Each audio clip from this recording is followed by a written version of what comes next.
What's good, y'all? Welcome back to another video. In this video, we're going to be getting into an old school classic anime, Gundam Wing, and whether or not this series was actually dope, or is it just nostalgia, clouding our judgment to live in the past and not realize things for what they really are, unnecessarily increasing the quality of something we grew up on just because of fond memories. I mean, honestly, nostalgia is a hell of a drug, so I took the time to rewatch this series in English dub in its entirety, not including the movie Endless Waltz, for you. Not me, you.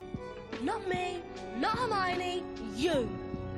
But before we get into the video, please be sure to subscribe to the channel, as well as hit that notification bell to get notified for more content that I put out. As well as be sure to hit the like button if you enjoyed the video, as well as leave a comment and let me know your thoughts on Gundam Wing. So, without any further ado, let's just get into it, yeah? If she ain't got a butt, fucking get into it, yeah. So let's get into a series which may be the first anime that some of us watched because of Toonami in the year 2000. It was the 6th of March, and a grass fire of unknown origin was exacerbated by dry conditions and strong winds, burning 1,500 acres of grassland northwest and north of Brandon and Minnehaha County. The fire threatened several homes, but no homes were damaged, although farmland and some equipment burned. In a separate event on the same day, Gundam Wing, also known as New Mobile Report Gundam Wing in Japan, premiered on Cartoon Network in the United States to most of our surprise after school. Gundam Wing is the second series in the Gundam franchise to take place in an alternate continuity from the original Mobile Suit Gundam series, and not written by original creator Yoshiyuki Tomino, following G Gundam, which I will make a video about later. It was also the first Gundam series to air on American television. Gundam Wing's Japan run took place from April 7, 1995 to March 26, 1996 for a total of 49 episodes, while in the United States, Gundam Wing's Toonami run ran from March 6, 2000 to May 11, 2000, with reruns continuing until Cartoon Network lost the broadcast rights in 2002. Gundam Wing did well. Did okay in Japan when airing. It wasn't Japan's favorite, but it saw greater success in the US airing on Toonami during the time when anime was seeing a big boom, with the success of Dragon Ball Z and Pokemon in the 90s. Now, with that being said, let me get into a little bit of the plot and the characters of Gundam Wing. Gundam Wing takes place in the future. Humans have colonized space, creating space colonies. Meanwhile on Earth, the nations have been unified as the United Earth Sphere Alliance. However, the Alliance oppresses the space colonies, go figure, with its military power, backed by this Illuminati-type organization known as the Organization of the Zodiac, more commonly known as Oz. The colonies desire a peaceful resolution to the situation, joining together in a movement headed by the reluctant hero Yui, not to be confused with our main character, who we will get into shortly. In the year after Colony 175, Yui is shot dead by an Oz assassin, silencing the colony's efforts for peace with Earth. The assassination also prompts 5 disaffected Oz engineers to turn rogue after the completion of the prototype mobile suit Tallgeese. Gundam Wing's main plot takes place in the year after Colony 195. With the start of Operation Meteor, the 5 rogue engineers plan for revenge against the Oz organization. This plan involves 5 teenage boys who have each been trained by one of the rogue engineers and sent to Earth independently in advanced mobile suits known as Gundams, each designed by one of the 5 engineers and based on both the Tallgeese prototype and the engineer's first collaborative Gundam design known as Wing Zero. Their mobile suits are called Gundams because they are constructed from a rare and durable material known as vibranium.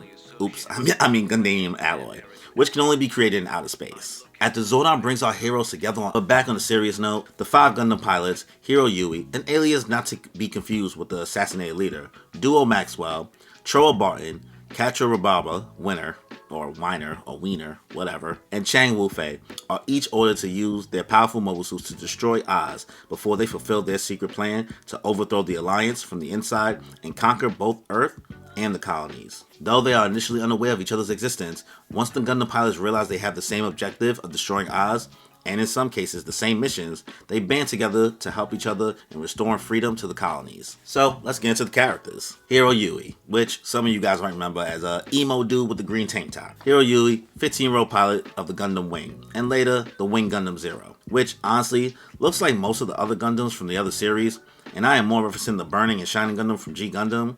But hey, what do I know? I am not a Gundam expert. As well, he's the main protagonist of the series. The boy known as Hero is the most serious and grim of the Gundam pilots. Basically, a Sasuke Uchiha and every other anime edgelord prototype. His true name is unknown, but for Operation Meteor, he's been codenamed after the martyred leader of the space colonies, raised by the scientist Dr. J in the L1 colony cluster.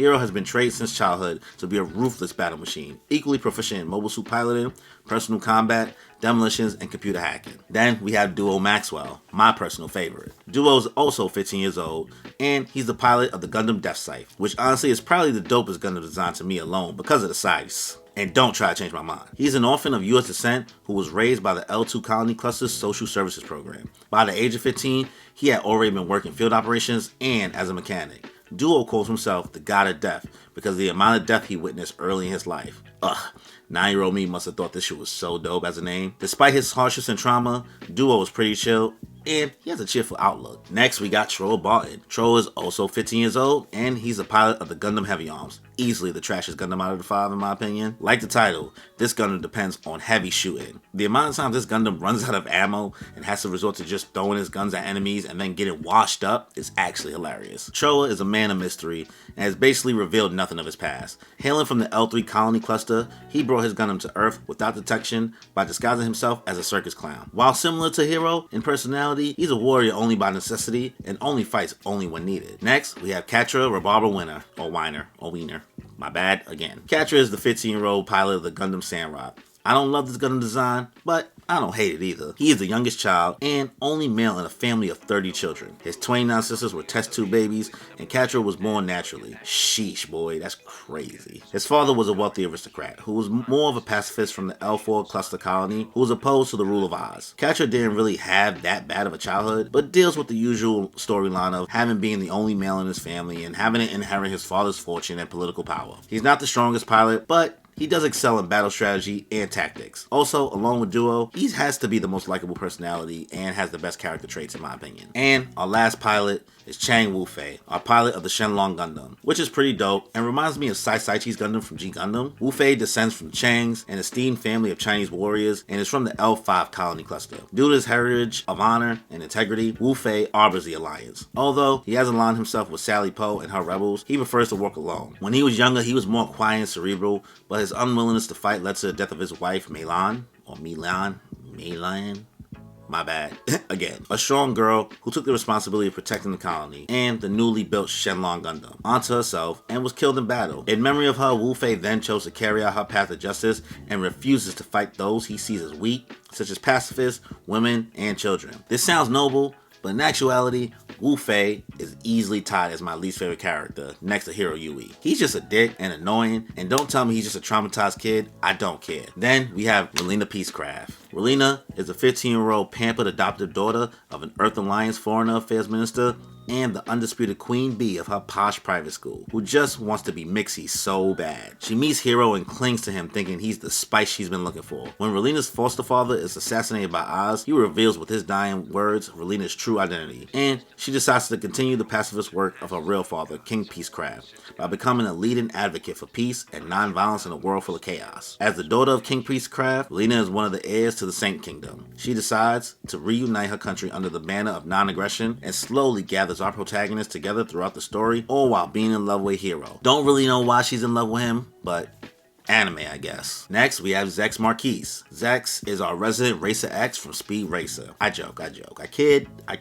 But he's the guy we remember with the cool looking mask growing up and is our rival to our hero, Hero. He is a pilot for the Alliance Elite Special Forces, which is a front for Oz, and is the first pilot to master the mobile suit prototype Tallgeese. He is a hero to the special members and the trusted friend of their leader, Treize. Zex is shrewd and cautious, wary of taking unnecessary risks or underestimating his enemies. Zex's mask hides his dark secret. He's actually the son of King Peacecraft, heir to the Saint Kingdom, and Relina's long-lost older brother, whose name is Emiliano Peacecraft. Bum bum bum. What?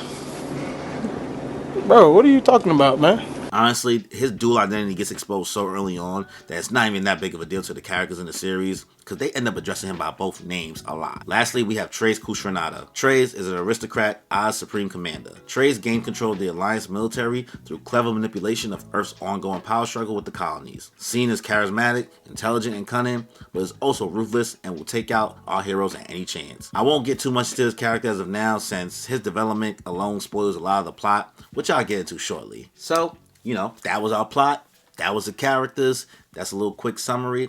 Now, let's get into my thoughts about this series. What the heck?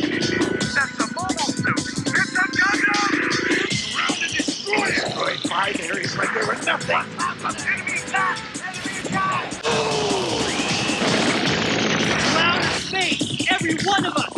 Mission accepted. So now that I've given you all a refresher on the plot, details, and characters of Gundam Wing, I will now get into what I liked about the anime and what I didn't. Honestly, the anime starts off pretty strong, actually. I can't even hold you. I can see the younger me watching this as a kid, like, whoa, what an epic cliffhanger ending, and I wonder what's gonna happen to Relena after stalking Hero, after crashing on Earth from this big space battle with the mask guy. No, seriously, what's good with this girl? She literally becomes obsessed with Hero and doesn't know a thing about him, and he constantly offers her the smoke and says to her, and I quote, "I'll kill you." Whoa, calm down, Jamal. Don't pull out the 9. After sneaking in as a student to her school and embarrass her in front of everyone when she tries to flex and invite this cute new boy to her birthday party because, I mean, why not? Why not invite a strange, cute boy who wants to kill you to your birthday party in front of all your classmates? Which honestly to me, as you get more into the series, I feel like that should have been the subtitle under the main title. Gundam Wing, I'll kill you. I also don't know why the whole class is obsessed with her. Honestly, it's giving me Comey can't communicate vibes. But regardless of my confusion as to why she's obsessed with Hero, the first episode was really entertaining. Mixy, but entertaining. Almost like this show we used to watch on Sundays called Euphoria.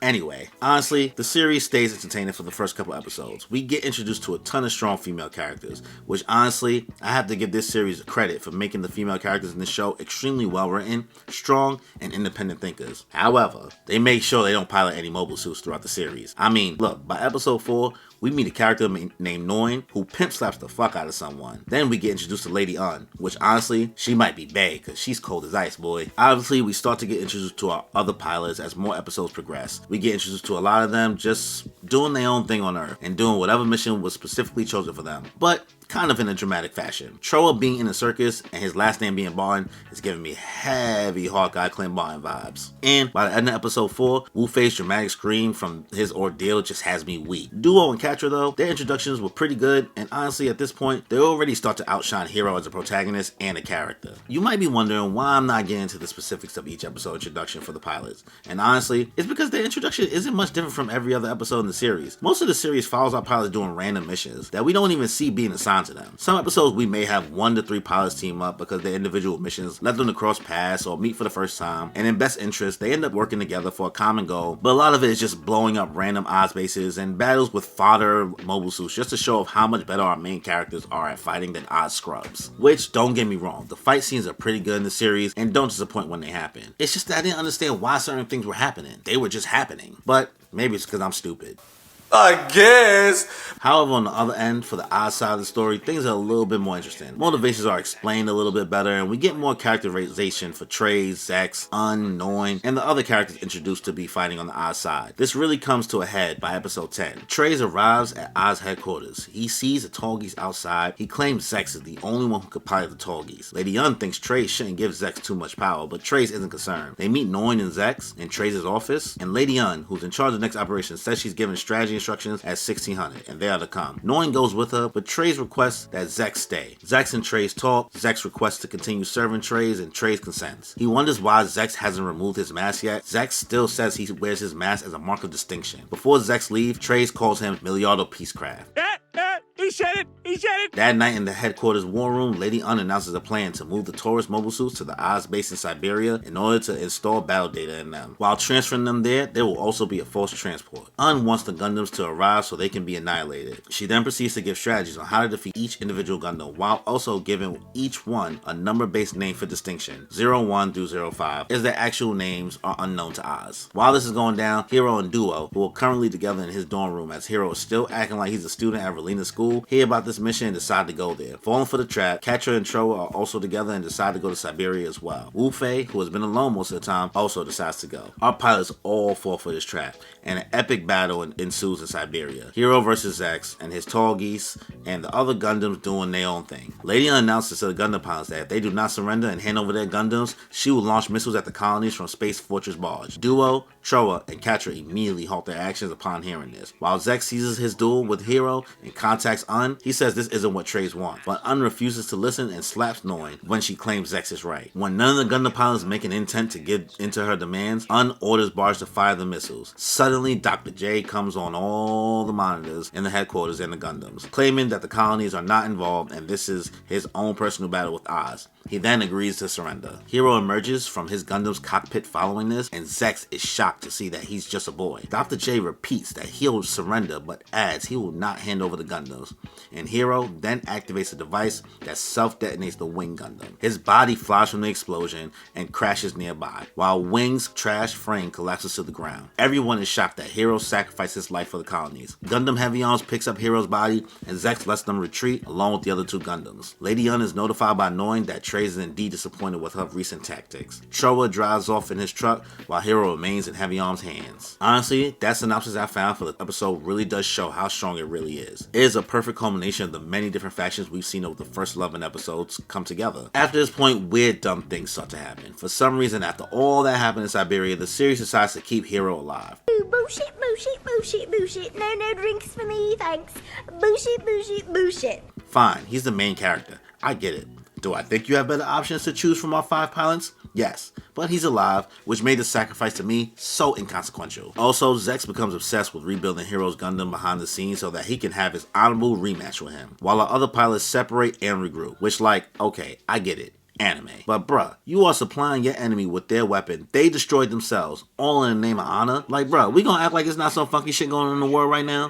Come on. This writing and character choice for him is just unbelievable and almost seemed out of character based on how cold and calculated he was earlier in the series. I guess this is the Miliardo peacecraft in him? The best thing to happen over these course of episodes after Siberia is Relena really starts to find her character. I haven't brought up too much about Relena at this point past episode 1 because as a character she doesn't really have too much going on, and she isn't really doing too many actionable things to note throughout the story, besides being a love-struck damsel in distress. But by episode 6, she starts to show some conviction, especially following her father's death, and wanting to actually change the world. I was expecting to get her so much more fleshed out by now. Hell, I mean even the outro song, which is fire, and visuals, make her have so much more personality and don't get to shine in the story itself. I was expecting to get so much more fleshed out by now. The girl is the face that they show every time the character select screen eye catcher comes up. She should be doing so much more, but bruh, does it escalate quickly in episode 11? Relena is at this dinner party since she is now kind of a political figure. As a teenager, I guess, and Oz people and Lady Un are there. She knows Lady Un is why her father is dead, basically. And in the middle of this dinner party,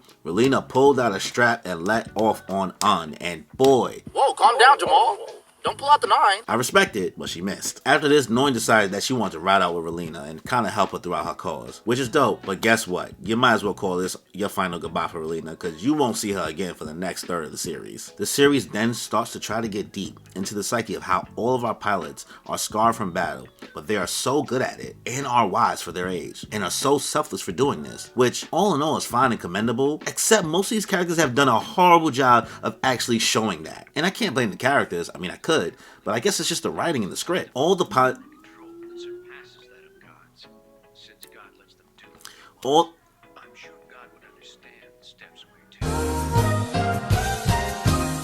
all the pilots and the characters throughout the series up until now and through the entirety fail to show us their emotions. They tell, but they don't show. None of these emotions they are saying they have and emotions other characters are saying the pilots have aren't believable. A lot of the dialogue is them responding back and forth to each other with these shallow, deep quotes that don't even connect to the conversation. Someone will ask them a question and the response will always be a random deep quote that makes them seem so wise, but honestly it's really dumb. Bro, you didn't even answer the question. Would you like fries with your burger? Violets are red and roses are blue.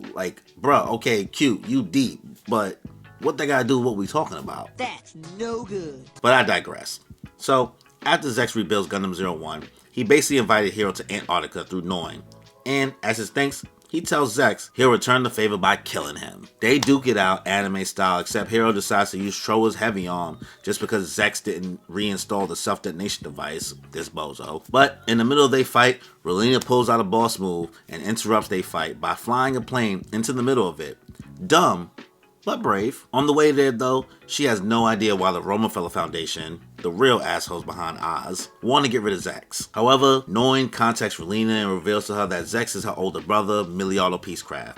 She further explains to Relina that in order for her brother to get revenge on the Alliance for destroying the Saint Kingdom, he joined Oz and donned the mask. Once Oz took over the Earth and he got his revenge, he lost his purpose, and now he only wants to battle the Gundam pilots for the sake of understanding what drives them. The rest of the search party's fleet arrives. Trowa tells Hiro and Zex that the three of them should be able to fight off the fleet together. However, Zex instead declares he'll take on the fleet alone, saying he'll surrender once everyone escapes. He tells Hiro they'll continue their duel another day, and also asks Noin to take care of Relina for him. Trowa converts Wing Gundam into bird mode and picks up heavy arms to give Hiro a ride out. In her plane, Relina is relieved that she was able to stop the battle. Now, after this point in the video, I won't get too much into episode synopsises. I just really want to kind of, hone in big parts of the story that happened at this point. I mean, if you guys want to rewatch, you can rewatch to kind of fill in the gaps for yourself. But from here on, I'm going to be bullshitting. That's some bullshit. This is where the show no longer made any sense to me. The pilots end up being split up all over space and are just doing random things. Trowa is undercover in Oz. Catra is dealing with family shit, being the blonde, blue-eyed prince of an Arabic nation colony. Kinda weird. Just saying. Wu Fei's doing mad brooding just because he lost in a fight against Treize. And he's being sexist and an asshole. And if you can't tell, I never enjoy Wu Fei. I'll just leave it at that. Duo is getting mixed up with this random girl, and Hiro is doing whatever he wants, just fighting when he feels like. This portion of the story, when they are in space, is really, really weak. Granted, I'll say this. This is the most time we actually have the pilots interacting with each other. And honestly, they are way more interesting together than they are separate throughout the series. While they are in space, shit is going down on Earth, but just focus on Oz and Romafella and not so much Relina. She disappears for some odd reason. Lady Yun has a split personality, one that's a savage and one that's just in love OD with Treize, which I really don't think that was a good choice to make. We realize that Treize is not even the villain we should be worried about, which is kind of let down because there was this, oh, he's the big boss energy about him from the start, just to realize, nah, he actually wants peace for everyone, but he knows he has to do bad things. But as he is running Oz, the Romafella Foundation, who wants to just rule everything, decides to get him out of here, and they find him useless. And then boom, the Jaeger faction is born. I mean, the Treize faction. I do love me a good coup d'etat.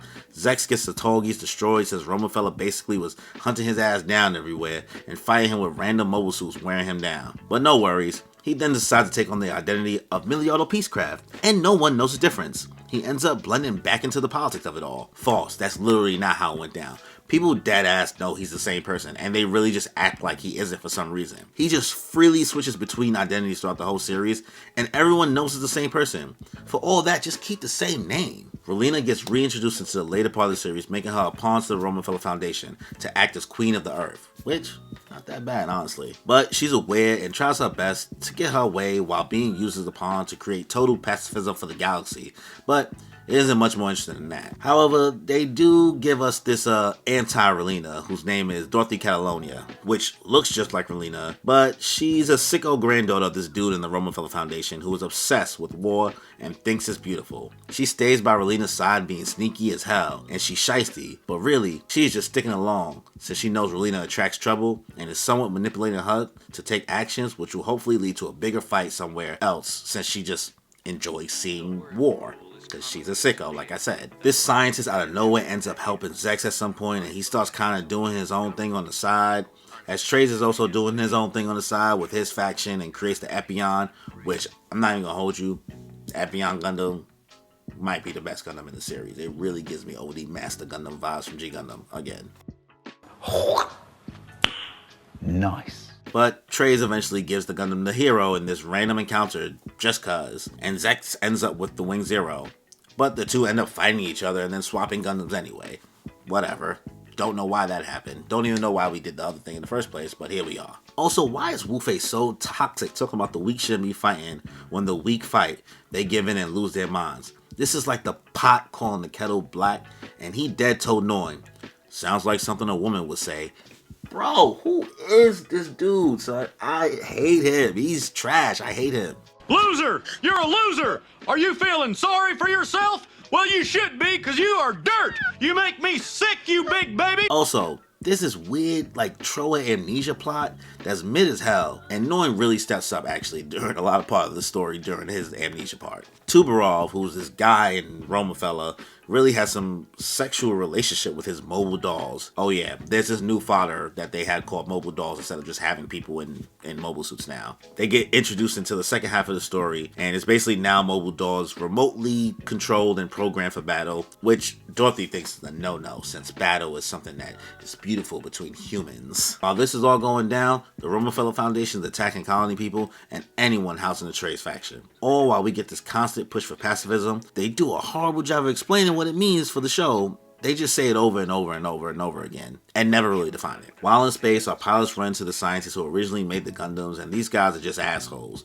They also don't really care what happens to the colonies, they just want to make shit. The pilots constantly separate and connect with each other, which is fine, but sucks, because like I said, they are more interesting together than they are apart. Honestly, the story is just much more interesting when Hero is connected with Duo, Troa pre-Amnesia, and Catra.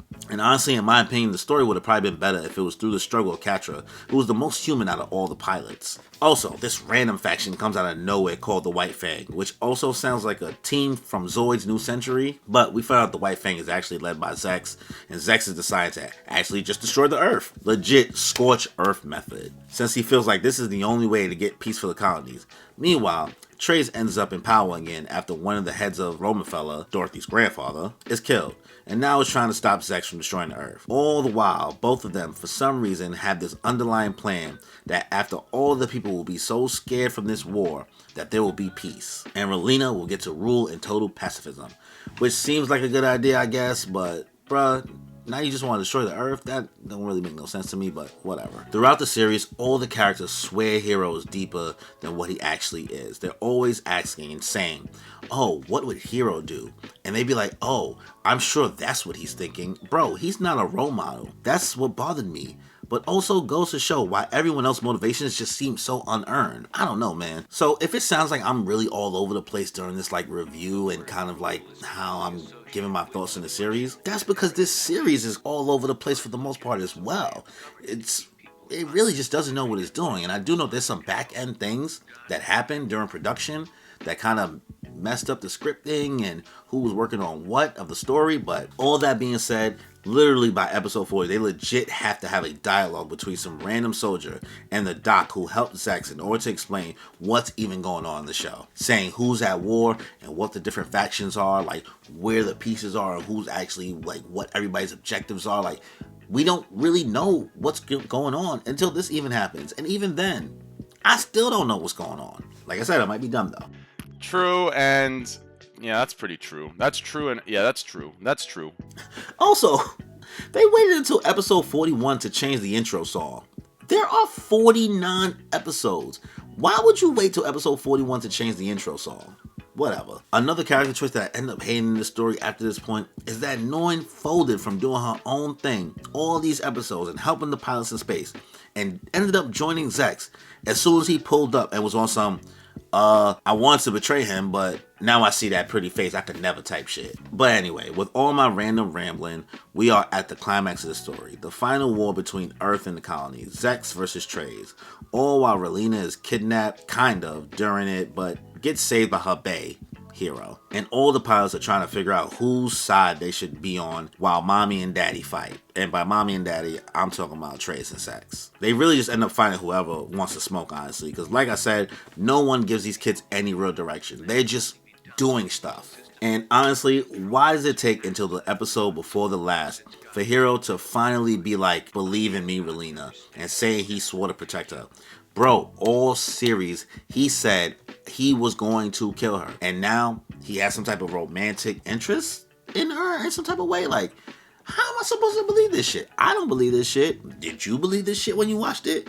I don't know. Let me know. No! God, please, no! No! Oh, and Dorothy really ends up challenging who she's not even a pilot. Dorothy's not a pilot, bro. She's just mixy and spicy. But she ends up challenging Catra to a duel and did the most to piss him off and get under his skin. She really is a psycho. She lost, but she's a psycho. Kind of like it though. Nice! Oh, and then Wu Fei feels bad for killing Trace because he ends up actually getting to kill Trace after this point, and realizing Trace actually remembers every single person who died in battle, and Wu Fei starts crying and saying he didn't think that he'd win. Like, what the fuck was the point of all this thing? All series, bro, he was fixated on actually trying to kill Trace because Trace whooped him in a duel. And he's shocked because he realizes Trace is more human than he thought because he remembers every single name of the people who fought for him. Which just shows that your boy Miliardo, or whatever he want to be called, is really, really dead ass about this plan. The final episode is basically Hero versus Sex, and they show it to everyone in the colonies on Earth. They like do this big projector screen to everybody so they can see it. Don't know how they did it, but fine. They're trying to make everyone feel the misery of combat. This series over and over and over again tries to make me believe Hero is too pure and too kind, and I don't get it. The dialogue on war is just so dumb. Like, they be calling each other kind, and it's annoying. Hero gets in front of a piece of Libra, you know, the shit that the White Fang stole from Romefeller to use as a base and means to blow up the Earth, and blows it up before it can enter Earth's atmosphere, and Zex kills himself. Fine. The series ends with, like, I guess a time skip. Relina is going by Dorlin again and not Peacecraft as some diplomat. She gets on a plane and Hero's in disguise, and he passes her, leaving her a teddy bear with a note, and she rips it up and looks at him through the window and says, "Next time, give it to me in person." And then the series just goes, the end.